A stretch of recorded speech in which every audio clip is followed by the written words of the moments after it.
स्वागत, अभिनंदन, आभार। आप जुड़ चुके हैं महिंद्रास के स्पेशल टॉक शो के साथ that is known as exam पे चर्चा। जैसे जैसे एसएससी सीजीएल एग्जाम पास आता जा रहा है, हमारे एस्पिरेंट्स की हार्ट बीट्स भी कहीं ना कहीं बढ़ती जा रही हैं। बहुत सारे क्वेश्चंस हैं हमारे एस्पिरेंट्स के माइंड में और आज हम रिजॉल्व करेंगे आपके ढेर सारे क्वेश्चंस। सो हमारे साथ एक्सपर्ट जुड़े हुए हैं हमारे संजीव सर। सबसे पहले बहुत बहुत स्वागत है सर आपका आज के सेशन में। तो आज हम काफी पॉइंट्स पे बेसिकली बात करने वाले हैं और बहुत सारे डाउट्स रहते हैं हमारे एस्पिरेंट्स के अंदर सब्जेक्ट्स को लेके, कैसे टैकल करें, क्या हमारा टाइम टेबल होना चाहिए स्टडी का, किस तरह से हम प्री और मेंस को आसानी से क्लियर कर सकें, कितने स्पीड टेस्ट सॉल्व करें, रेगुलर बेस पे कितने क्वेश्चन सॉल्व करें, इन सारे के सारे डाउट्स को आज हम क्लियर करने वाले हैं। तो सबसे पहला जो डाउट है हमारे एस्पिरेंट्स का कि कौन कौन से सब्जेक्ट से सर क्वेश्चंस आते हैं। जैसे कुछ बिगिनर्स हैं सर जो फर्स्ट टाइम एग्जाम देने वाले हैं, जो पहले भी एग्जाम दे चुके हैं उनको आइडिया है, लेकिन जो फर्स्ट टाइम एग्जाम देने वाले हैं उनके अंदर ये डाउट काफ़ी ज़्यादा है कि प्री और मेंस लेवल पे किस तरह के सब्जेक्ट्स आ रहे हैं और किन सेक्शन से क्वेश्चंस बन रहे हैं। इस डाउट का थोड़ा सा क्लियर करेंगे sir please. Thank you Nitin sir. अगर हम बात करें एसएससी सीजीएल की और इसके बारे में डिस्कशन करें तो अभी हाल फिलहाल में देखा होगा लोगों ने कि इसके पैटर्न में थोड़ा चेंज हुआ है। बिल्कुल। और पैटर्न पहले से अगर हम कंपैरिजन करें तो हम ये नहीं कहेंगे कि मतलब पहले और अब में कंपैरिजन करने का बिल्कुल कोई अलग प्रोसेस है, लेकिन पहले से पैटर्न थोड़ा आसान हुआ है जी। इस टाइम फर्स्ट टाइम जिस टाइम चेंज हुआ था, अभी लास्ट टाइम की बात करें तो उसमें कई बच्चों ने क्वालिफाई किया, सिलेक्शन भी पॉसिबल ज़्यादा हुए क्योंकि नंबर ऑफ वैकेंसीज भी बहुत ज़्यादा थी। और एसएससी में खास बात क्या होती है कि नंबर ऑफ वैकेंसीज बढ़ भी जाती है कई बार। जैसे लास्ट टाइम 30,000 प्लस वैकेंसीज 39 के आसपास पहुंच गई थी जी। तो ये जो सीजीएल का एग्ज़ाम है इसमें प्री और मेंस का जो सिलेबस है ऑलमोस्ट कॉमन हो गया है, बहुत ज़्यादा चेंजेस नहीं है।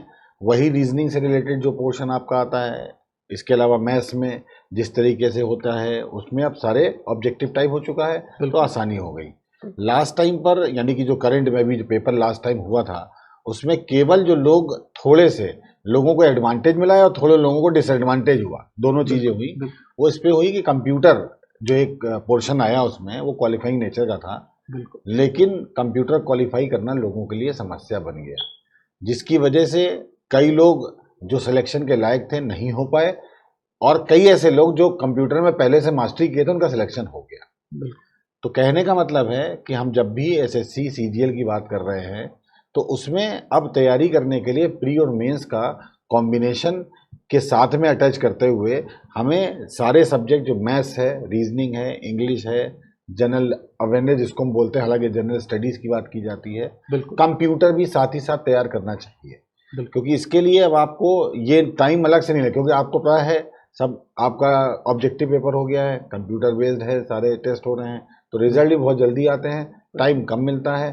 तो हम ये डिसाइड करें कि हमारा जो सब्जेक्ट कौन सा है जो टफ है, जो हमें मुश्किल लगता है, उस पर फोकस एरिया को थोड़ा बढ़ाया जाए। बाकी सारे जो भी हमने आपको टॉपिक बताए हैं इसमें मेंस की अगर बात करेंगे तो स्किल टेस्ट भी होता है, टाइपिंग टेस्ट जिसको हम बोलते हैं। तो तैयारी ऑलमोस्ट सबकी प्रोसेस में रखें। ये नहीं है कि हमारा नहीं होगा, हमारा हो जाएगा तब देखेंगे। आप मान के चलिए कि हमारा होना है, इस अप्रोच के साथ आपको तैयारी करिए। और सारे सब्जेक्ट पहले से अगर हम कहाँ कंपैरिजन किया जाए तो थोड़ा सा स्टैंडर्ड आसान हो गया है, एग्ज़ाम क्वालिफाई करना थोड़ा आसान है। बिल्कुल सर। अब इस पॉइंट पे भी एक बात की जा सकती है, लाइक अभी तक क्या होता था एसएससी में थोड़ा सा डिले रहता था। हमारे एस्पिरेंट्स को ऐसा लगता था कि सर इस साल एग्जाम हुआ, पता नहीं कब तक रिजल्ट आएगा, कब तक हमारा सिलेक्शन होगा, ठीक है। तो बच्चे जो है बैंक की ओर ज़्यादा जाते थे। लेकिन अब जैसा कि हम लोग देख पा रहे हैं कि पहले से ही एसएससी कैलेंडर आ जा रहा है पूरा, कि कब वैकेंसी आएगी, कब आपका एग्ज़ाम होगा, कब नोटिफिकेशन आएगा, कब तक आपका रिजल्ट आएगा, कब तक ज्वाइनिंग होगी। ये सब पहले से हमारे पास इंफॉर्मेशन कहीं ना कहीं रहती है। तो ये एक कहीं ना कहीं इनकरेजिंग फैक्टर है हमारे एस्पिरेंट्स के लिए अब, कि अब स्पीड में सारे काम हो रहे हैं। कहीं ना कहीं प्री के बाद मेंस के लिए आपको बहुत ज़्यादा अब टाइम नहीं मिल रहा। पहले सर क्या रहता था कि प्री के बाद मेंस के लिए सफिशिएंट टाइम भी होता था हमारे एस्पिरेंट्स के पास, लेकिन अब वैसा नहीं है, अब आपके पास बहुत ज़्यादा टाइम नहीं है। तो जैसा कि सर ने बोला कि कंप्यूटर का फैक्टर एक पॉइंट है यहाँ पे कि कंप्यूटर के सेक्शन में जिनको नॉलेज थी उन्होंने तो क्लियर कर दिया, लेकिन क्योंकि वो क्वालिफाइंग इन नेचर है तो एस्पिरेंट्स ने थोड़ा उस पर कम ध्यान दिया, और जिन्होंने कम ध्यान दिया वो मेंस फिर क्लियर नहीं कर पाए कहीं ना कहीं। तो हमें उन सब्जेक्ट्स पे भी कहीं ना कहीं फोकस अपना रखना है जिनके बेस पे मेरिट नहीं बन रही, लेकिन वो क्वालिफाई करना कहीं ना कहीं नेसेसरी है। चल सो अगले क्वेश्चन की ओर बढ़ते हैं सर, क्योंकि अब 14 से सर सीजीएल का एग्जाम स्टार्ट है हमारे एस्पिरेंट्स का। तो अब काफी एस्पिरेंट्स के दिमाग में क्वेश्चन आ रहा है टाइम टेबल को लेके कि भाई हमारा टाइम टेबल कैसा होना चाहिए, कैसे हम स्टडी करें जिससे कि हम आसानी से एग्जाम क्लियर कर दें। सर इस बारे में थोड़ा सा गाइड करेंगे हमारे एस्पिरेंट्स। देखिए, टाइम टेबल की अगर बात करते हैं तो टाइम टेबल तो हमारे ऊपर डिपेंड करता है कि हम कितनी जल्दी सिलेक्शन चाहते हैं। बिल्कुल सर। अगर हमें सिलेक्शन बहुत जल्दी लेना है तो आपको सोने और खाने के अलावा कुछ अपनी एक्टिविटीज़, हम हर बार बोलते हैं, कुछ एक्टिविटीज़ भी हमने इन्वॉल्व करना चाहिए थोड़ा, जिसमें रिलैक्स फील करते हैं, 1-8 घंटे उसके लिए भी देना चाहिए। इसके अलावा सारा समय आपका उसी से रिलेटेड होना चाहिए। जरूरी नहीं टेबल चेयर पे बैठ के पढ़ाई करें, वॉशरूम में भी वोकैब याद की जाती है, ऐसा हमारा मानना है और हमने भी देखा है और किया है, और लोगों को देखा है हमने कि रिलैक्स मोड में भी वोकैब को रिवीजन करते रहते हैं। बिल्कुल। तो इसमें टाइम टेबल ये है कि आप अभी अपने एरिया को पहले ये देखिए कि आपका कौन सा एरिया वीक है, अभी भी रह गया है। हालांकि हम उम्मीद करते हैं कि अब तक यहाँ पर आप जब तैयारी कर रहे हैं और आप पेपर देने जा रहे हैं 14 तारीख को, तो ये माना जाता है कि आपने ऑलमोस्ट सारी तैयारी एक तरीके से प्रोसेस में कर ली होगी। लेकिन इसके बावजूद भी अगर कुछ चीज़ें रह गई हैं तो फोकस एरिया उस पर थोड़ा बढ़ाते हुए और बाकी चीज़ों को भी रेगुलर रूटीन में कंटिन्यूस प्रोसेस में रखना है। ऐसा नहीं है कि अगर मान ली मैथ्स हमारी वीक है तो हम मैथ्स पे ही सारा समय दे दें, इंग्लिश और जीए और जीएस की बात करते हैं वो रीजनिंग छोड़ दें। सबको बराबर से समय दें। जिस एरिया में आपको सबसे पहले लगता है कि आपका कमांड 100% है, उस पर भी समय देना जरूरी है। बिल्कुल। क्योंकि अगर कमांड है तो उसमें टाइम रिड्यूस उसी में हो सकता है। जैसे टॉपिक की हम बात करते हैं तो जैसे कि नॉर्मली लोग स्पीड टेस्ट देते हैं, तो स्पीड टेस्ट से आपको ये पता लग जाता है कि कौन सा आपका ऐसा एरिया है जो आपका बहुत मजबूत है और कौन सा ऐसा एरिया है जो आपको बिल्कुल नहीं आता है। तो हम अगर इस लेवल पे बात करें, 1 महीना रह गया है ऑलमोस्ट, तो हमें लगता है 2, 4, 5% ही ऐसा होगा जो आपको नहीं आता होगा, आपको आता है। अब आपको टाइम रिड्यूस करते हुए उस टाइम जो आपको दिया गया है उस टाइम के अकॉर्डिंग करने के लिए प्रैक्टिस करनी होगी। तो टाइम टेबल में अपने अपने सब्जेक्ट, जो भी आपके 4-5 सब्जेक्ट जो आपने अटैच किए हैं, उन पे टाइम एक रेगुलर रूटीन बनाइए। इसके अलावा जो आपको लगता है इसमें ज़्यादा प्रैक्टिस की रिक्वायरमेंट है, ज़्यादा मेहनत करनी है, तो थोड़ा सा समय उसमें बढ़ा दीजिए। बाकी आप ये मानिए कि आपकी जो तैयारी चल रही है वो टाइम टेबल के हिसाब से ही आपने बनाया होगा, तभी आप इस जगह, अगर आप ये प्रोग्राम देख रहे हैं तो ये हम 100% मानते हैं कि आप सीरियस हैं। बिल्कुल सही बात है सर। और अगर आप सीरियस है तो आपके सिलेक्शन को कोई रोक नहीं सकता है। बस टाइम टेबल को आपको इसी तरह से डिस्ट्रीब्यूट करना है, और ये टाइम टेबल हमारा अलग होगा, आपका अलग होगा, और जो भी तैयारी कर रहे हैं उनका अलग होगा। यानी कि तैयारी करने वाले पर्सन पे डिपेंड करता है उसका कौन सा सब्जेक्ट वीक है, कौन सा स्ट्रॉन्ग है। तो टाइम टेबल इसके अकॉर्डिंग बनाइए, लेकिन सारे सब्जेक्ट को कवर रेगुलर रूटीन में करिए, और बीच में प्रैक्टिस के लिए भी हमेशा समय 1-1.5 घंटे 2 घंटे का जो भी आपने समय बनाया है उसमें स्पीड टेस्ट भी दें, मॉक टेस्ट दें रेगुलर रूटीन में, तो उससे भी आपका इंप्रूवमेंट बहुत अच्छा हो सकता है। बिल्कुल, जैसा कि सर ने अभी अभी आपसे कहा कि भाई प्रिपरेशन का कोई पार्ट नहीं है कहीं ना कहीं कि आपने टाइम डिसाइड कर लिया 2 घंटे का और बस उसी में फोकस है और बाकी फोकस ही नहीं है। प्रिपरेशन का टाइम टेबल ही यही है कि जो प्रिपरेशन करने वाला है उसका पूरा टाइम टेबल प्रिपरेशन का ही है। जैसा कि सर ने बोला कोई वॉशरूम में है तो वो भी दिमाग में उसके वोकेब चल रहा है। तो फिजिकल प्रिपरेशन से भी कहीं ज्यादा जरूरी होता है हमारा मेंटल प्रिपरेशन। हम मेंटली कितना एग्जाम के बारे में सोच रहे हैं, जरा सोच के देखिए इस चीज को कि आप 2 घंटे के लिए पढ़ाई करें और उसके बाद आपका दिमाग ही अगर डाइवर्ट रहे दूसरी चीजों में, मूवीज में या इंस्टाग्राम पे या फेसबुक पे, तो फिर आप कैसे अच्छे से प्रिपेयर कर पाएंगे अपने आप को। तो सबसे ज्यादा जरूरी है फिजिकल प्रिपरेशन और उसके साथ आपका मेंटल प्रिपरेशन। आप कितना एग्जाम के बारे में सोचते हैं। जब आप सोचेंगे एग्जाम के बारे में तो आपके दिमाग में क्वेश्चन भी एग्जाम से ही रिलेटेड आएंगे।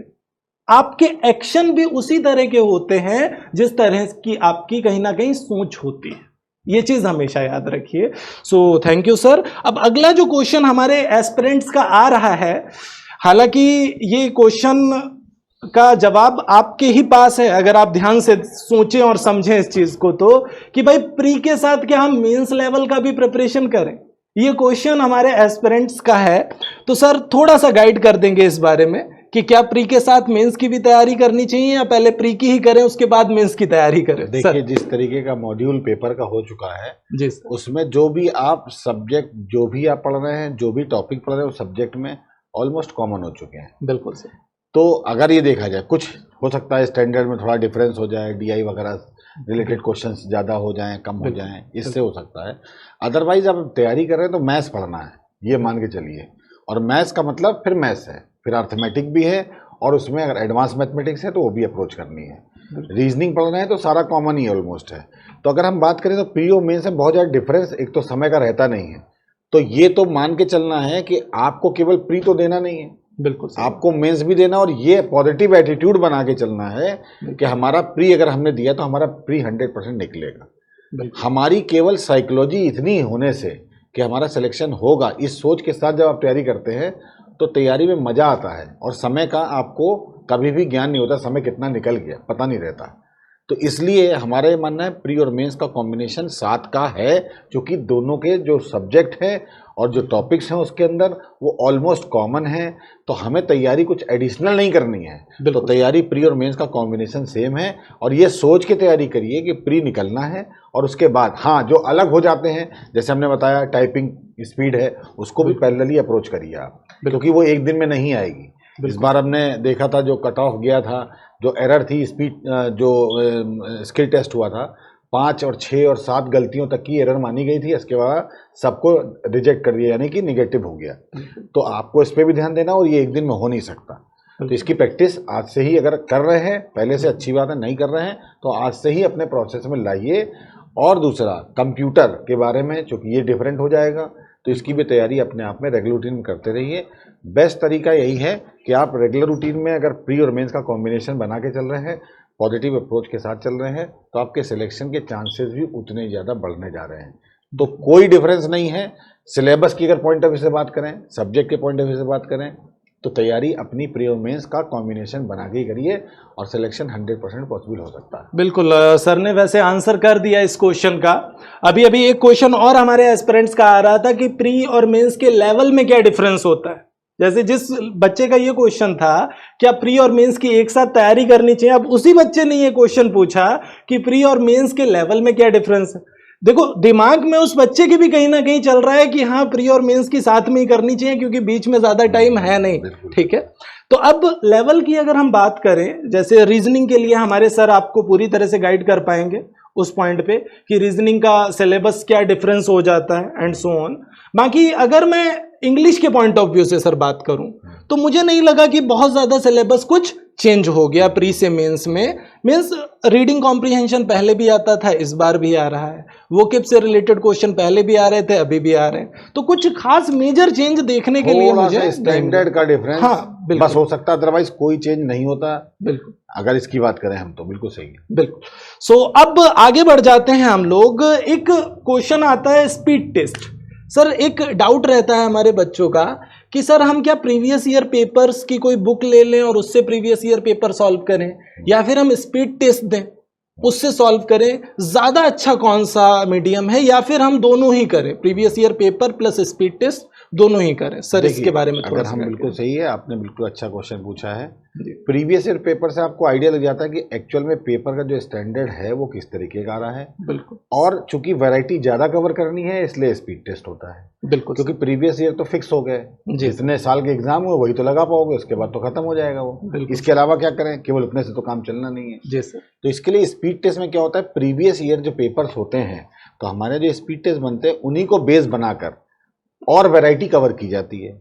तो इससे फायदा क्या होता है, प्रीवियस ईयर पेपर से आपको ये पता लग गया किस तरह के क्वेश्चंस आते हैं, बिल्कुल, और स्पीड टेस्ट के माध्यम से उस तरीके के क्वेश्चन पे और ज़्यादा कमांड और ज़्यादा क्वेश्चंस करने का तरीका और वैरायटी कवर होने लगती है। तो इससे कॉम्बिनेशन आपका बनता है। तो प्रीवियस पेपर बहुत इंपॉर्टेंट है इसलिए क्योंकि प्रीवियस पेपर से आपको पता लगता है स्टैंडर्ड या इस तरीके का किस तरह का सिलेबस रहता है, किस तरह क्वेश्चन पूछे जाते हैं, स्टैंडर्ड क्या है, ये आइडिया लगता है। बाकी स्पीड टेस्ट है, उसकी वैरायटी को नंबर ऑफ स्पीड टेस्ट ज़्यादा देंगे तो ज़्यादा क्वेश्चंस कवर होंगे। कोडिंग डिकोडिंग का क्वेश्चन मान लीजिए है तो वैरायटी बहुत सारी आती हैं। प्रीवियस पेपर में मान लीजिए 8 तरीके के क्वेश्चन पूछे गए हैं, स्पीड टेस्ट में 10 तरीके के और हो सकते हैं। हो सकता है फ्यूचर में उसी तरीके का कोई क्वेश्चन आ जाए। तो जितना सामने आपके सामने से निकलेगा उतना ज़्यादा आपको फायदा होगा। तो कॉम्बिनेशन बना के करना है क्योंकि प्रीवियस पेपर एक लिमिटेड होते हैं, इसके अलावा स्पीड टेस्ट अनलिमिटेड है, जितना चाहें उतनी तैयारी कर सकते हैं। तो हमें दोनों का कॉम्बिनेशन बना के ही अप्रोच करनी चाहिए। बिल्कुल, सर ने बहुत अच्छी बात बोली यहाँ पे कि भाई प्रीवियस ईयर पेपर से आपको वो कॉन्सेप्ट्स मिलेंगे जो ऑलरेडी एग्जाम में आ चुके हैं, लेकिन स्पीड टेस्ट में आपको अपकमिंग एग्जाम के नए कॉन्सेप्ट भी मिल सकते हैं जो एक्सपेक्टेड हैं। तो कहीं ना कहीं एग्जाम के पॉइंट ऑफ व्यू से दोनों ही बहुत ज़्यादा ज़रूरी फैक्टर्स हैं, दोनों ही बहुत ज़्यादा ज़रूरी पॉइंट्स हैं। और जितनी ज़्यादा आप प्रैक्टिस कर लेंगे उतना ही खुद को कहीं ना कहीं इम्प्रूव कर देंगे और अपने सिलेक्शन की ओर बढ़ जाएंगे। लास्ट में एक पॉइंट और सर हमारे एस्पिरेंट्स का है, काफ़ी डरे हुए हैं हमारे एस्पिरेंट्स, तो थोड़ा सा गाइड करिए बच्चों को इसके रिगार्डिंग कि बहुत सारे एस्पिरेंट्स के डाउट्स हैं सर, पता नहीं मैं कर पाऊंगा या नहीं कर पाऊंगा। बहुत सारे लोगों की सर अपनी अपनी तरह की प्रॉब्लम्स हैं, ठीक है, और सभी चाहते हैं कि वो फाइनेंशियली स्टेबल करियर उनको मिल सके, एक अच्छी लाइफ मिल सके। सो सर इस बारे में थोड़ा सा गाइड करेंगे हमारे एस्पिरेंट्स को। देखिए, बात अगर डर की है तो हम इस डर को अच्छा भी मानते हैं कई जगह पर जी। लोगों को हो सकता है निगेटिव लें कि सर डर रहे हैं और आप कह रहे हैं अच्छा ही है, क्योंकि डर उसी को लगता है जो तैयारी करता है जी। जो तैयारी नहीं कर रहा है उसको कभी डर नहीं लगेगा। हम अपने लिए सीरियस हैं, अपनी फैमिली के लिए सीरियस हैं, हम अपनी लाइफ के लिए सीरियस हैं, तभी हम डर रहे हैं। कुछ ना कुछ आपने तो अच्छा किया है, पढ़ाई की है, अच्छे टॉपिक्स पढ़े हैं, स्पीड टेस्ट लगाए हैं, सारे प्रीवियस पेपर देखे हैं, इसकी वजह से ही आपको डर लग रहा है। जैसे कहावत आपने सुनी होगी, नो स्टडी नो कन्फ्यूज़न और मोर स्टडी मोर कन्फ्यूज़न। तो आपका कन्फ्यूज़न अगर बना है तो हम कहीं हद तक मानते हैं सही है, क्योंकि आप पढ़ाई कर रहे हैं। जब रोड पे आप चलेंगे तो ही एक्सीडेंट की संभावनाएं हैं, अगर रोड पे निकलेंगे एक्सीडेंट होने की संभावना ही खत्म, लेकिन फिर डेस्टिनेशन आप कवर नहीं कर पाएंगे। तो इसका मतलब ये हुआ कि आप जो तैयारी कर रहे हैं बिल्कुल सही है, डर होगा और डर होना भी चाहिए, लेकिन इस डर से ओवरकम करना है, क्योंकि आपको तो तैयारी करनी, सिलेक्शन लेना है, तो सिलेक्शन लेने के लिए थोड़ा माइंड पे कंट्रोल होना चाहिए, क्योंकि आप 100% तभी अपना दे पाएंगे जब माइंड से स्टेबल होंगे। तो माइंड को स्टेबल करने के लिए थोड़ा बहुत आपको हमेशा पता होना चाहिए कि कौन सी कमी है, उसको इम्प्रूवमेंट भी करना है। इसके अलावा डरने की बहुत ज़्यादा ज़रूरत नहीं, क्योंकि आपने इतना, अभी 1 महीना भी है आपके पास में, अभी ऐसा नहीं है कि आपका पूरा समय ख़त्म हो गया है, 1 महीना बहुत है। और बिल्कुल डरिए नहीं, बिल्कुल टेंशन फ्री होकर तैयारी करिए। आप जो तैयारी आज करेंगे, जिस इंटेंसिटी के साथ तैयारी करेंगे, उसका जो आपको बेनिफिट है वो जीवन भर आपके साथ रहेगा। आज जो पढ़ाई आप कर रहे हो, रात दिन एक कर रहे हो, 6 घंटे 8 घंटे 10 घंटे 12 घंटे या इससे ज़्यादा भी, लाइफ में कोई आपसे ये छीन नहीं पाएगा। तो आज आपका सिलेक्शन होगा, ऐसी हम हमेशा आशा करते हैं जब भी एग्ज़ाम आप देंगे। नहीं, अगर अनफॉर्चुनेटली नहीं होगा तो नेक्स्ट टाइम में 100% होगा, ये 100% गारंटी है, क्योंकि जिस इंटेंसिटी के साथ आप अप्रोच कर रहे हैं वो इंटेंसिटी बहुत इंपॉर्टेंट है। और कोई भी टारगेट जब दिखाई देता है तभी हमारे अंदर जो एक 100% से ज़्यादा देने की जो क्षमता आती है वो कॉम्पिटिटिव एटमॉस्फेयर में होता है। तो वो सारी चीज़ें आप वर्की स्पीड टेस्ट देते रहिए, जो एरियाज़ हैं उनको सुधारते रहिए, और रेगुलर रूटीन में आप अपने आप को, जो एक टाइम शेड्यूल बनाया है आपने, उस टाइम शेड्यूल पर रहिए। प्रीवियस पेपर जैसा कि पहले बताया गया था, रेगुलर रूटीन में उसको देखिए, उससे रिलेटेड कई बार क्वेश्चंस जीएस में स्पेशली देखा गया है, कई बार रिपीटिशन भी हो जाता है और बाकी मैथ्स रीजनिंग में भी हो जाता है। तो कहीं ना कहीं उसका बेनिफिट मिलेगा, डरने की ज़रूरत नहीं है। जो डरने का काम है वो आप कर चुके हैं, अब बढ़िया से एग्ज़ाम दो, क्योंकि आप 100% तभी दे पाओगे जब आप स्टेबल होगे। तो स्टेबल रहना ज़रूरी है। और बाकी हमारी ये आशा है और ये शुभकामनाएँ हैं कि आप सभी लोग जिस एम के साथ तैयारी कर रहे हैं वो एम आपका 100% कंप्लीट हो और बाकी किसी सब्जेक्ट की अगर हम लोग जैसे चर्चा करेंगे अभी आगे मैथ्स और रीजनिंग और इंग्लिश और जनरल अवेयरनेस के बारे में, जनरल स्टडीज़ के बारे में, तो उसका अलग से डिस्कशन किया जाएगा, उसके बारे में बात की जाएगी। बिल्कुल सर ने जैसा कि आपको बताया कि आगे जो आपके सेशंस हैं उसमें सब्जेक्ट वाइज सेशंस भी होने वाले हैं। लाइक अभी ये ओवरऑल हमने पूरी बात कर ली आपसे एग्जाम को लेके, और अपकमिंग जो सेशंस हैं आपके उसमें मैथमेटिक्स, इंग्लिश, रीजनिंग, जीएस का सेक्शन, जीए का सेक्शन, इनको हम कैसे तैयार करते हुए चलें उस पे हम लोग बात करेंगे। पेपर का एनालिसिस भी करेंगे, प्रीवियस ईयर पेपर्स में किस तरह से क्वेश्चंस आए अलग अलग सेक्शन से, इन सारी चीज़ों पे आपसे बात करने वाले हैं। बाकी आई होप आपको आज के सेशन से काफ़ी बेनिफिट मिला होगा और अब आप एग्ज़ाम देने नहीं सिलेक्शन लेने जा रहे हैं। एक बात मुझे सर की बहुत अच्छी लगी, सर ने बोला कि प्रिपरेशन आपका बेकार नहीं होने वाला, जितना आप इस बार प्रिपेयर हो गए वो हो गए। सपोज कि अगर किसी का एग्जाम ये डिस्क्वालीफाई हो गया तो नेक्स्ट टाइम आप श्योरली अपने एग्जाम को क्वालिफाई करने ही वाले हैं, क्योंकि आप उन एस्पिरेंट से काफी आगे हैं जिन्होंने प्रिपरेशन अभी अभी स्टार्ट किया है। सो मिलते हैं नेक्स्ट सेशन में। Till then take care. Thank you.